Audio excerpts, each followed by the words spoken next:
Hello. Good morning mga ka-people ko dyan. Welcome to my channel, Ses TV Vlogs.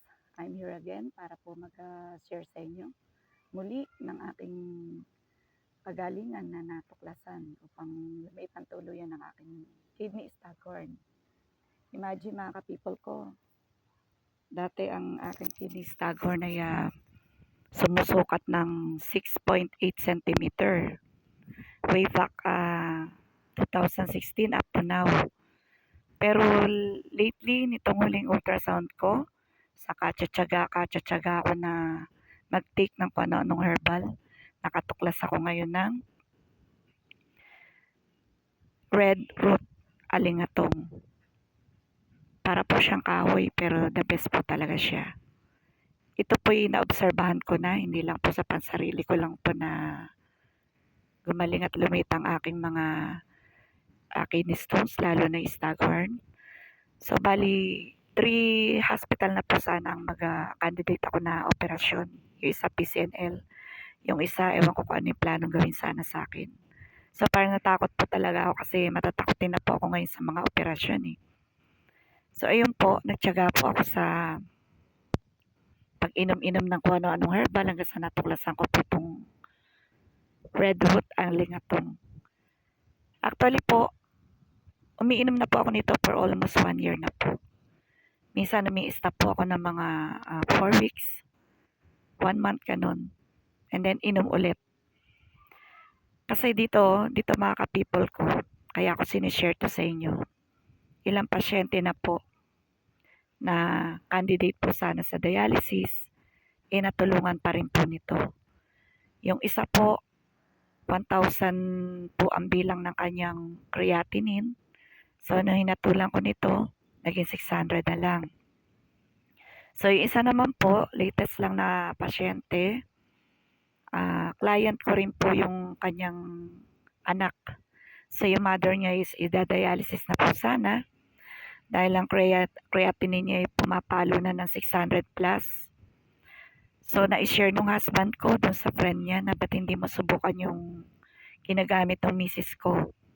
So, ito nga po yun. Red alingatong. Ito po ang mas the best. Meron po nito kulay dilaw pero hindi ko pa po na-take yun. Kasi po ako mga ka-people ko, kung ano po yung nakabuti sa akin, isineshare ko po talaga yan sa tao. Kasi po sa hirap ng buhay ngayon, hindi natin masabi kung may kakayahan pa po ba tayo na gumastos. Di po ba? Siyempre, minsan practical din po tayo sa buhay. Kasi po ako, nanalig ako dito dahil napatunayan po sa sarili ko na talagang lumiit po yung kidney staghorn ko. Ngayon po, ang sukat po ng kidney ko, staghorn, hindi na po siya staghorn stone, kundi kidney stone na lang siya at 8 mm na lang po siya. Talaga pong kaya ko patunayan sa inyo yan.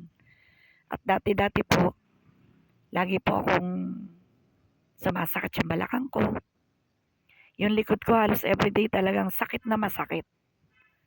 Na hindi mo pa paliwanag na sakit hanggang sa nilalagyan ko na lang po ng hot compress. So ngayon, nung natuklasan ko na po ito, in Jesus name po at salamat po sa Panginoon. Dahil po, may kahalo na po itong sobrang pananampalataya sa Panginoon dahil syempre po kung hindi niya naman kaloob, hindi naman po mangyayari na magtagumpay kayo sa mga iniinom natin. So ito po hinahaluan ko rin na matinding dasal at pananampalataya kay God. Kaya po, awa ng Diyos, 8 mm na po na lang po ang tinutunaw ko ngayon. Wala po ako nailabas sa malalaking stone, kundi kung salang po siyang nalusaw. Hanggang sa tuluyan na pong ginawa ko siyang maintenance. Dati po ginagawa ko itong halos parang tubig. Lasang sabaw po ito ng mais. So ang pagluluto ko po nito ay dumadakot po ako ng isang dakot na ganito. Isang ganyan. Siguro mga 10 kahoy po na ganito. Or 12. Depende po sa inyo kung gusto niyo ng matapang or hindi. Kasi wala naman pong masama eh. Inumin niyo man ng matapang to or hindi, pwede rin po. So lasa po nito ay sabaw na mais. Ngayon, Kapag tumagal-tagal, ang nagiging kulay na po ng pinaglagaan nyo is kulay red. So ako po ang ginagawa ko, pagka gusto ko magkape ng Bonavita, hinahaluan ko po yan ng pinaglagaan ng red alingatong roots. Ganun po ginagawa ko. Yung husband ko naman po, sobrang mabula po yung ihi niya. So ang ginagawa ko naman po sa kanya, pinapainom ko po siya ng puro. Dahil ayaw niya po ng may halong Bonavita coffee. So pinapainom ko po siya ng puro. Nababawasan na po yung mga bula-bula ng ihi niya. Basta po regular niya iniinom ito. Kaya dapat po consistent ka sa paggamit nito. Tuloy-tuloy niyo lang pong iinumin. Ngayon po nakakababa rin siya ng nakakapagpa-normal din po siya ng cholesterol, sugar, blood sugar nyo, tapos creatinine, UTI, yung mga pananakit po ng balakang, tsaka yung likod. Yan po yung mga nawala po sa akin, tsaka sa mga iba kong patient. Yung isa ko pong naging patient, bali mother po siya nung aking kaibigan ng aking husband. Ni-refer po ng aking husband sa kanya ito. Ngayon, uminom po yung kanyang mother ng 1 kilo in 1 month.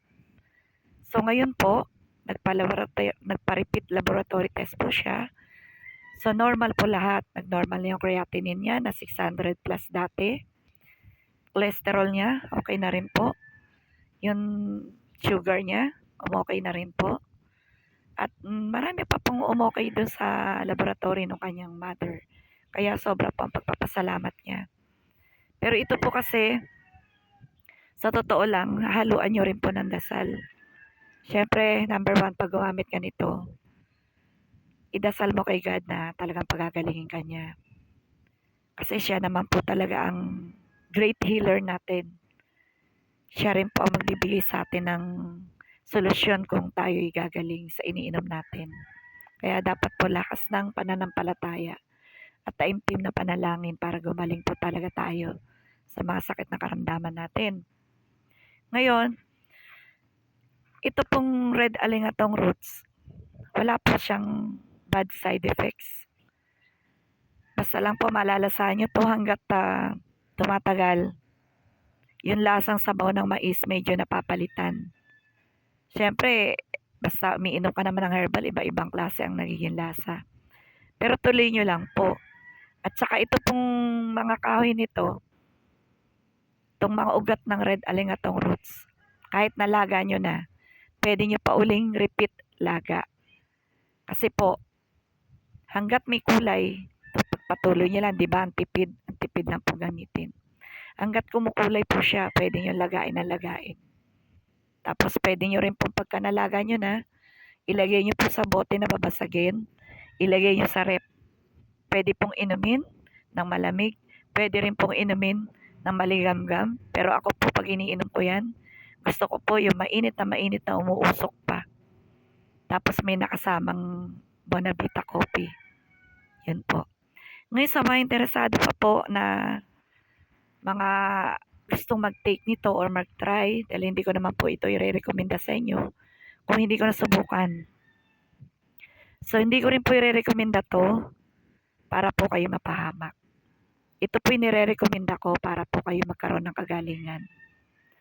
Tapos po, kapag po kayo gumaling, gusto ko lang po sana na marinig sa inyo na magkaroon ng feedback kahit po dito sa YouTube channel ko. Mag-comment po kayo na kayo po ay umigi at napagaling or lumiit or bumaba ang inyong creatinine. So lahat po dyan ng candidate sa dialysis or nagda-dialysis na, pwede nyo pong i-try ito. Wala po mawawala sa inyo. Dahil ito po herbal. Hindi naman po ito nakakasama sa ating katawan. So mag-comment lang po kayo at maraming salamat po sa nananatili po na 158 subscribers ko po. Sana po yung mga nakakapanood nito, ipaki-subscribe nyo rin po ang aking channel na ito. Ses TV Vlogs po. At marami pa po akong i-content sa inyo na mga herbal po. At marami rin po ako sa inyo ma-share na iba't iba pang klase. Hindi lang po herbal. Samot-sari po na content. Sana po i-like, subscribe, and hit the bell po para po sa mga iba ko pang videos ay mapanood nyo po. At sana po dumami pa po kayo na magsusubscribe sa channel ko. Nakakabulol po mga guys. Sana po patuloy nyo pong i-subscribe sa channel ko na ito para po marami po kayong matutunan at marami din kayong mapanood na i-share ko pa sa inyo. At maraming salamat po sa nanatili na mga subscriber ko dyan. Sana po wag niyo akong i-unsubscribe. Patuloy po kayo mag-subscribe sa channel ko. Pasensya na po kung ako ay nagkakaroon ng kabulol. Nabubulol po yung aking pagsasalita. Kasi po minamalat ako. Saka dadaldal po siguro dito sa aking mga pinagagawa at mga sinishare na ito sa ibang tao na hindi ko po nagagawang content. Next time po yung mga pasyente ko naman po na napagaling ay gagawin ko rin po ng content para po mapanood nyo naman din. Okay, mga guys, mga ka-people ko dyan, sa mga nananatili kong 158 subscriber, patuloy po kayong manood at huwag niyo po akong pagsasawaan. Maraming salamat po at love na love ko po kayong lahat. At nawa po ang pagpapala ng Panginoon ay sumatin po nawa.